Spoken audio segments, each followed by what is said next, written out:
Assalamualaikum teman-teman Milanisti semua, ketemu lagi dengan Maestroza Channel. Sebelum nonton video-video kita, jangan lupa untuk di subscribe dan tonton videonya sampai habis ya, supaya Maestroza bisa terus semangat berbagi info tentang klub kesayangan kita, AC Milan.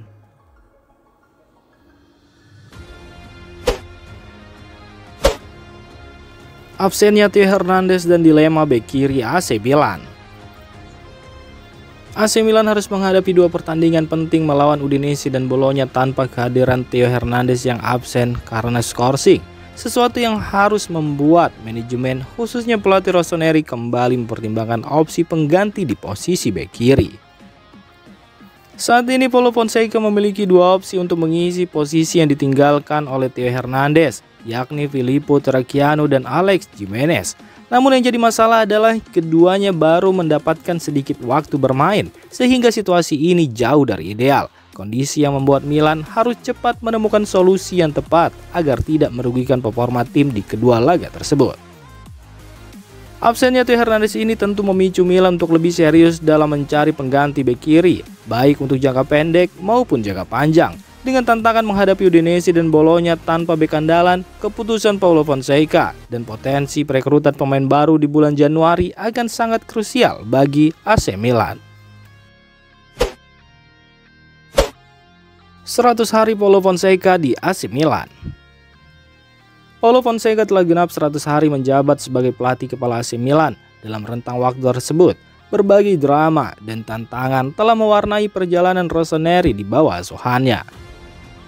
Selama 100 hari, Paulo Fonseca memimpin Milan dalam 9 pertandingan dengan hasil yang beragam, 3 kemenangan, 2 hasil imbang, dan 4 kekalahan. Dari segi produktivitas, Milan mencetak 16 gol dan kebobolan 13 kali. Meskipun hasil-hasil ini belum menunjukkan konsistensi yang diharapkan, Paulo Fonseca terus berupaya memperbaiki permainan tim. Namun, di balik statistik ini ada banyak dinamika internal dan kontroversi yang mempengaruhi tim, termasuk keputusan-keputusan taktis yang cukup mengejutkan. Paulo Fonseca menunjukkan ketegasan dalam kepemimpinannya, terutama ketika harus mencadangkan dua bintang utama Milan, yakni Theo Hernandez dan Rafael Leao karena kurang fokus. Keputusan ini menjadi sorotan yang menimbulkan berbagai spekulasi di media, namun mengirimkan pesan jelas bahwa status bintang tidak menjamin tempat di lapangan jika tidak memberikan kontribusi maksimal. Keputusan ini juga diikuti oleh insiden penalti yang kontroversial melawan Fiorentina. Fonseca tampaknya belum sepenuhnya meraih hasil yang diharapkan dan dia dihadapkan pada dilema besar saat beberapa pemain kunci seperti Fikayo Tomori dan Tammy Abraham melakukan kesalahan fatal di lapangan.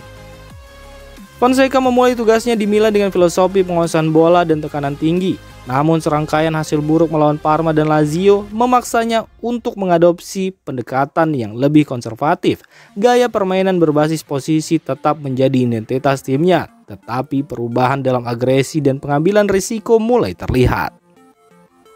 Salah satu momen kunci adalah kemenangan atas Inter Milan di derby yang memberi dorongan besar bagi perubahan taktis. Penggunaan formasi 4-2-3-1 dengan Morata sebagai gelandang serang yang tidak biasa menjadi langkah mengejutkan, namun sukses besar bagi Milan.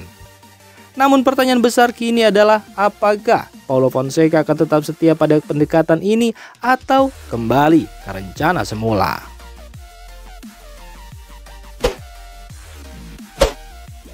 AC Milan persiapkan Domenico Berardi sebagai pengganti Samuel Chukwueze. AC Milan siap melakukan perubahan besar di bursa transfer Januari 2025 jika hasil yang dicapai dalam beberapa bulan ke depan tidak menunjukkan peningkatan signifikan. Menurut laporan dari La Gazzetta dello Sport, selain memperkuat lini tengah, Milan juga mulai mempertimbangkan pengganti bagi Samuel Chukwueze dan opsi cadangan bagi Theo Hernandez. Prioritas utama AC Milan di bursa transfer Januari tetap pada sektor gelandang tengah. Hal ini disebabkan oleh absennya Ismail Benacer yang mengalami cedera otot serius pada bulan September lalu, membuat proses pemulihannya diperkirakan masih membutuhkan waktu lama. Ketiadaan Benacer mengurangi opsi lini tengah Milan, sehingga manajemen berencana untuk mencari pengganti yang bisa memperkuat sektor vital ini. Namun, Selain lini tengah, AC Milan juga mulai mempertimbangkan untuk melakukan perubahan di beberapa posisi lain demi meningkatkan performa tim yang hingga kini masih belum mencapai konsistensi yang diinginkan. Salah satu perhatian utama manajemen AC Milan adalah penampilan Samuel Chukwueze yang sejak didatangkan belum mampu memberikan kontribusi yang diharapkan. Pemain asal Nigeria itu kesulitan menunjukkan performa terbaiknya selama 18 bulan terakhir di klub. Akibatnya, AC Milan mulai membuka kemungkinan untuk mendengarkan tawaran bagi Chukwueze dan mencari opsi lain yang lebih produktif di lini serang. 4 nama yang disebutkan sebagai target potensial adalah Andreas Skov-Olsen dari klub Brugge, kemudian ada nama Noah Lang dari PSV Eindhoven, Ismail Assar dari Crystal Palace, dan Domenico Berardi dari Sassuolo. Untuk Berardi, ia secara khusus menyatakan dalam sebuah wawancara pekan lalu bahwa ia siap meninggalkan Sassuolo jika kembali menemukan performa terbaiknya dalam beberapa bulan ke depan. Selain lini tengah dengan serangan, AC Milan juga memantau Patrick Dorgu dari Lecce sebagai opsi cadangan bagi Theo Hernandez. Meski Hernandez tetap menjadi pilihan utama di posisi bek kiri, Milan menyadari pentingnya memiliki pelapis yang mumpuni, terutama jika terjadi cedera atau suspensi seperti yang dialami Theo Hernandez baru-baru ini.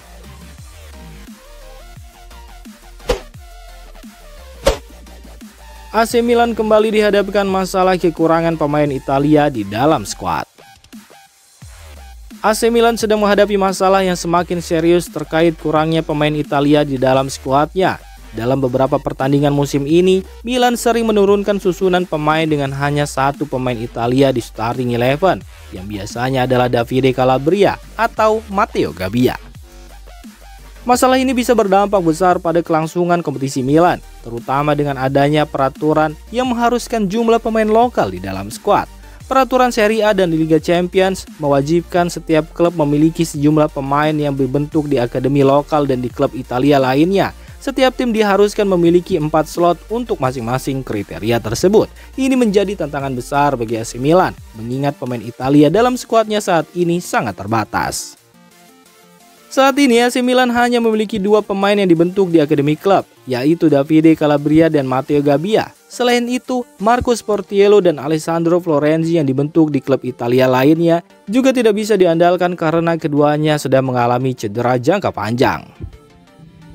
Kondisi ini membuat AC Milan harus meninggalkan 4 slot yang tersedia dalam skuadnya karena tidak memiliki cukup pemain yang memenuhi syarat. Jika masalah ini tidak segera diatasi, dampaknya tidak hanya pada regulasi, tetapi juga pada fleksibilitas Milan di pasar transfer dan susunan tim di kompetisi domestik maupun internasional. Yang lebih mengkhawatirkan, Davide Calabria dan Alessandro Florenzi diperkirakan akan meninggalkan klub di akhir musim ini. Jika hal itu terjadi, Milan akan kehilangan 2 pemain yang memenuhi syarat sebagai pemain lokal, memperburuk situasi yang sudah kritis. Kondisi ini memaksa manajemen AC Milan untuk segera mengubah strategi transfernya dengan fokus pada perekrutan pemain Italia atau setidaknya pemain yang memenuhi kriteria lokal. Jika tidak, AC Milan akan terus kesulitan dalam menyusun skuad yang sesuai dengan regulasi liga dan kompetisi Eropa.